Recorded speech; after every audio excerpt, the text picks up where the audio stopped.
এখানে কি পাহারা দিচ্ছ যে? হ্যাঁ, এগুলা কি? এটা কি? এটা কি? হুম, এটা কি? বয়েম। ভাত খাইছো দুপুরে? হ্যাঁ, কি দিয়ে খাইছো? হ্যাঁ, হ্যাঁ।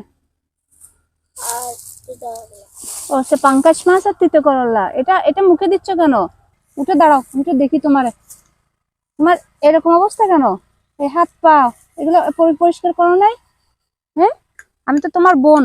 আমি তোমাকে এই যে সাবান, তারপরে শ্যাম্পু, তারপরে নখ কাটবা, এগুলোর জন্য অল্প কিছু টাকা দিয়ে যাব, বুঝছো? এটা রাখো। কি করবা এগুলা? কাকে দিবা? মাকে দিবা? এখন যে দিবা? হ্যাঁ, তোমার বাসা কোথায়? এদিকে? আচ্ছা, তাহলে তুমি মাকে তো দিয়ে আসবা, বলবা আমার একটা আপু আসছিল তো, আপু দিয়ে গেছে। হ্যাঁ।